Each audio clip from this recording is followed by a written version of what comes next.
പിതാവിൻ്റെയും പുത്രൻ്റെയും പരിശുദ്ധാത്മാവിൻ്റെയും നാമത്തിൽ ആമേൻ. എൻ്റെ പ്രിയപ്പെട്ടവരെ, ഇന്ന് സെപ്റ്റംബർ 6 ശനിയാഴ്ച എല്ലാവർക്കും എൻ്റെ സ്നേഹവന്ദനം. അമ്മയോട് ചേർന്ന് പ്രാർത്ഥിക്കാം. അമ്മേ പരിശുദ്ധമ്മേ, അമ്മേ പരിശുദ്ധമ്മേ, ദൈവമാതാവേ, ദൈവമാതാവേ, കൃപാസനത്തിലൂടെ ഞങ്ങൾക്കും ഞങ്ങളുടെ ദേശത്തിനും അമ്മ മധ്യസ്ഥം തേടി തന്ന എല്ലാ അനുഗ്രഹങ്ങൾക്കും കൃപകൾക്കും ഞങ്ങളിപ്പോൾ ഹൃദയം നിറഞ്ഞ നന്ദി പറയുന്നു. അമ്മേ പരിശുദ്ധമ്മേ, അമ്മേ പരിശുദ്ധമേ, ദൈവമാതാവേ, 2004 ഡിസംബർ 7 ഉച്ചകഴിഞ്ഞ് 2:30 കൃപാസനത്തിൽ സംഭവിച്ച അമ്മയുടെ പ്രത്യക്ഷപ്പെടലിനെ കുറിച്ച് തിരുസഭയ്ക്ക് സമർപ്പിച്ചിരിക്കുന്ന പഠനരേഖകളുടെ മേൽ സഭാത്മകമായ പഠനം ആരംഭിക്കുവാൻ ഞങ്ങൾ പ്രാർത്ഥിക്കുന്നു. അമ്മേ പരിശുദ്ധമേ, ഭൂസ്വർലോകങ്ങളുടെ രാജ്ഞിയായ അങ്ങേയ്ക്ക് ഭൗമ സംരക്ഷണത്തിനായി പ്രപഞ്ചപ്രകൃതിയെ തന്നെ തിരുസഭ പ്രതിഷ്ഠിക്കുവാൻ ഈ പ്രത്യക്ഷീകരണം വഴി ഇടയാക്കണമേ. പരിശുദ്ധമ്മേ, ജപമാല മാതാവേ, സകല കൃപാസനം പ്രാർത്ഥനകളോടും ചേർത്ത് ഞങ്ങളിപ്പോൾ പ്രാർത്ഥിക്കുന്ന ഈ കുടുംബത്തിന്റെ പ്രത്യേക നിയോഗം. മക്കളെ,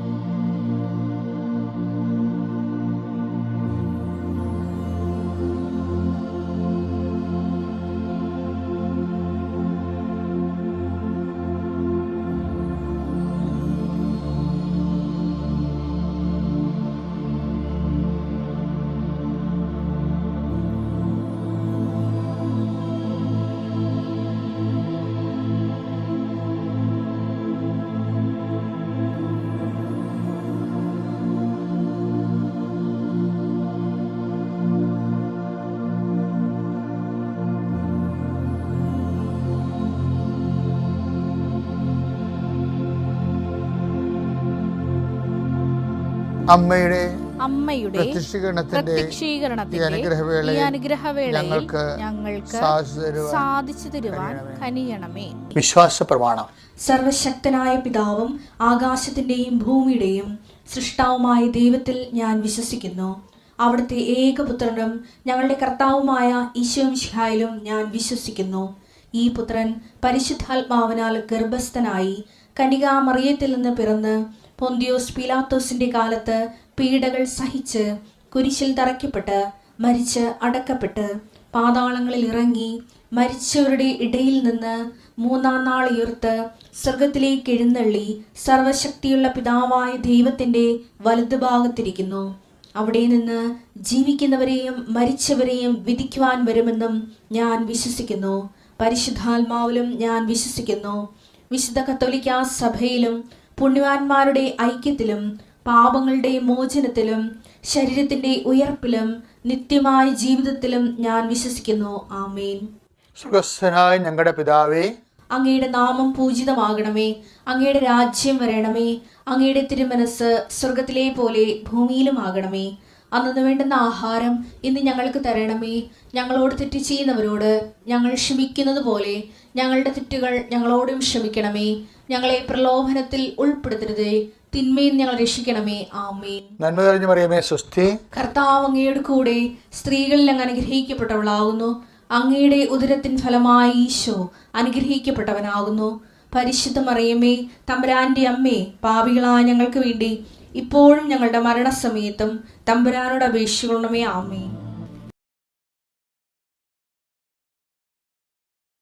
എൻ്റെ കർത്താവേ, നിന്റെ ഉന്നതമായ നാമത്തിന് സ്വസ്ഥം ചെയ്യുന്നു. എൻ്റെ കർത്താവേ, നിന്റെ വിശുദ്ധ പൗരോഹിത്യത്തെ മഹത്വപ്പെടുത്തണമേ. കർത്താവേ, സഭയിലുള്ള സാന്നിധ്യം ദൃഢമാക്കണമേ. 39 വർഷം ഞാൻ അർപ്പിച്ച കുർബാനയുടെ യുഗതിയാൽ കൃപാസനത്താര ജീവനോടെ പ്രത്യക്ഷപ്പെട്ട പരിശുദ്ധമ്മയുടെ മാധ്യസ്ഥ ദൈവവേദലേ, നീ അനുഗ്രഹിക്കപ്പെടട്ടെ. നിൻ്റെ കുടുംബം അനുഗ്രഹിക്കപ്പെടട്ടെ. നിൻ്റെ യാത്ര, നിൻ്റെ ചിന്തകൾ, നിൻ്റെ ആലോചനകൾ, നീ എടുക്കുന്ന തീരുമാനങ്ങൾ ദൈവവേദലേ കർത്താവ് നിന്നെ ആശീർവദിക്കട്ടെ. നീ ആരെ കോണ്ടാക്ട് ചെയ്യുന്നുവോ, ആരോട് ഫോണിൽ സംസാരിക്കുന്നുവോ, എവിടെ കൂടി നീ സഞ്ചരിക്കുന്നുവോ, എന്തിനു വേണ്ടി സഞ്ചരിക്കുന്നുവോ, നിൻ്റെ യാത്രകളെല്ലാം ലക്ഷ്യങ്ങളെല്ലാം കർത്താവ് അനുഗ്രഹിക്കട്ടെ. നിത്യം പിതാവ് പുത്രനും പരിശുദ്ധാത്മാവിലും നയിക്കുക. ആമേൻ. നമ്മളിന്ന് നോക്കാൻ പോകുന്ന വചനം മത്തായിയുടെ സുവിശേഷം 6-ാം അധ്യായം 11-ാമത്തെ വാക്യമാണ്. അന്നു വേണ്ട ആഹാരം ഇന്ന് ഞങ്ങൾക്ക് നൽകണമേ, ഞങ്ങൾക്ക് തരണമേ. ഓക്കെ, എനിക്ക് ഈ ദിവസങ്ങളിൽ വന്ന ഞാൻ എൻ്റെ ധ്യാനത്തിൻ്റെ സ്വകാര്യ ധ്യാനത്തിലെ എൻ്റെ മനസ്സിൽ വന്ന ഒരു വിഷയം എന്താ അറിയാമോ? ഈ സ്വർഗസ്ഥനായ പിതാവിൻ്റെ ഓരോ വരികൾക്കുണ്ടല്ലോ മാർക്ക് ഇടുകയാണെങ്കിൽ ഇന്ന പ്രാർത്ഥനയ്ക്ക് ഇന്ന മാർക്ക് എന്നിട്ട് കഴിഞ്ഞാൽ ഏറ്റവും മാർക്ക് കുറവ് ഈ ഒരു പ്രാർത്ഥനയ്ക്കായിരിക്കും. എന്താണ്? അന്നു വേണ്ട ആഹാരം ഇന്ന് ഞങ്ങൾക്ക് തരണമേ. ആൾക്കാർ പക്ഷേ ഏറ്റവും കൂടുതൽ ഇമ്പോർട്ടൻ്റ് ആയിട്ട് പ്രാർത്ഥിക്കുന്നത് ആ ഒരു ഭാഗമാണ്. അതിൻ്റെ കാരണം വെച്ച് കഴിഞ്ഞാൽ ഈ അന്നു വേണ്ട ആഹാരം ഇന്ന് ഞങ്ങൾക്ക് തരണമേ എന്നുള്ളതിന് ഇപ്പോൾ 2 മാർക്കാണ് വിചാരിച്ചോ. അപ്പം ഞങ്ങളെ പ്രലോഭനത്തിൽ ഉൾപ്പെടുത്തരുത്, തിന്മയെ രക്ഷിക്കണമേ എന്നുള്ളത് ആത്മാർത്ഥമായിട്ട് പ്രാർത്ഥിക്കണമെങ്കിൽ അതിനൊരു 6 മാർക്ക് വരും. ഇതിന് ഭയങ്കര വേരിയേഷൻ ഉണ്ട്. ഇങ്ങനെ നമ്മൾ ആ വിഷയത്തിൻ്റെ ഗ്രാവിറ്റി അനുസരിച്ചുണ്ട് ഇതിൻ്റെ വാല്യൂ കൂടിക്കൊണ്ടിരിക്കും. അന്ന് വേണ്ട ആഹാരത്തിൻ്റെ മാർക്ക് എന്ന് 2 മാർക്ക് ഞാൻ ഇടണമെന്നറിയാമോ? അതിൻ്റെ കാരണം എന്ന് വെച്ച് കഴിഞ്ഞാൽ അന്ന് വേണ്ട ആഹാരം ഓൾറെഡി ജനറ്റിക്കൽ ബ്ലെസ്സിൻ്റെ പാക്കേജിലുള്ളതാണ്. ജനറ്റിക്കൽ ബ്ലെസ്സിങ് എന്ന് പറയുന്നത് എന്താണ്?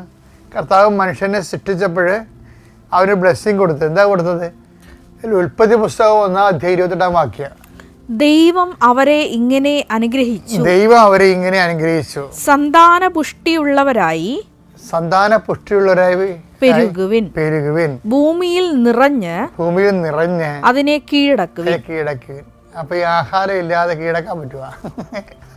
ആഹാരം ഇല്ലാതെ പെരുകാൻ പറ്റുക? ആഹാരം ഇല്ലാതെ വളരാൻ പറ്റുക? അപ്പോൾ ഇറ്റ് ഈസ് അണ്ടർസ്റ്റുഡ്.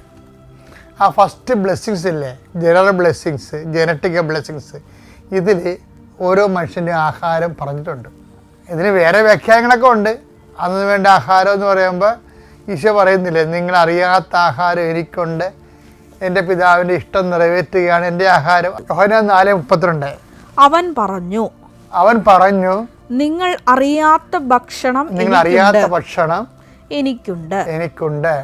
യോഹന്നാൻ 4:34. യേശു പറഞ്ഞു എന്നെ അയച്ചവന്റെ ഇഷ്ടം പ്രവർത്തിക്കുകയും അവന്റെ ജോലി പൂർത്തിയാക്കുകയുമാണ് എന്റെ ഭക്ഷണം, എൻ്റെ ആഹാരം, എൻ്റെ ഭക്ഷണം. അയച്ചതിൻ്റെ ഇഷ്ടം പൂർത്തിയാക്കുകയാണ് എൻ്റെ ആഹാരം. അപ്പം അതിൻ്റെ ചില സമയത്ത് നമുക്ക് വിളമ്പട ഭക്ഷിക്കേണ്ടി വരും. ലൂക്ക 10-ാം അധ്യായം 8-ാം വാക്യം. ഏതെങ്കിലും നഗരത്തിൽ നിങ്ങൾ പ്രവേശിക്കുമ്പോൾ അവർ നിങ്ങളെ സ്വീകരിക്കുകയും ചെയ്യുമ്പോൾ നിങ്ങൾക്ക് വിളമ്പുന്നത് ഭക്ഷിക്കുവിൻ. അത് നിസ്സാരമല്ല. നമ്മൾ ഇതൊന്നും ഫിസിക്കലല്ല. ഫിസിക്കൽ എന്നതിനേക്കാൾ ഉപരി അതിൻ്റെ അകത്ത് സ്പിരിച്വൽ കൊണോട്ടേഷൻസ് ഉണ്ട്. എന്താ കാര്യം? നമുക്കൊരു സ്ഥലത്ത് ചെല്ലുമ്പോൾ അവിടെ നിന്ന് വിളമ്പി കിട്ടണ ചിലപ്പോൾ നമുക്ക് ചിലപ്പോൾ അപമാനം വിളമ്പി കിട്ടും, ചിലപ്പോൾ അവഗണന വിളമ്പി കിട്ടും, ചിലപ്പോൾ നമുക്ക്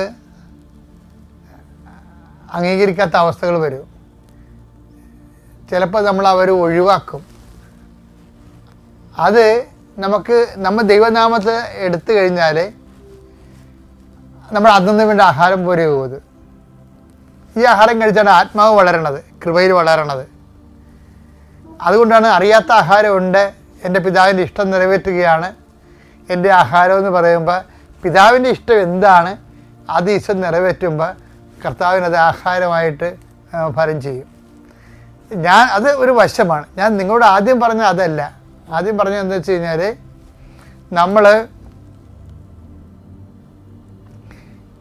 സ്വർഗസ്ഥനായ പിതാവ് എന്ന പ്രാർത്ഥനയിൽ അന്നു വേണ്ട ആഹാരം എന്ന് പറയുമ്പോൾ അന്നു വേണ്ട ആഹാരത്തിന് ഫിസിക്കലായിട്ട് ഭൗതികമായി നമ്മൾ എടുത്തു കഴിഞ്ഞാൽ അത് ജനറ്റിക്കൽ ബ്ലെസ്സിങ് തന്നെ.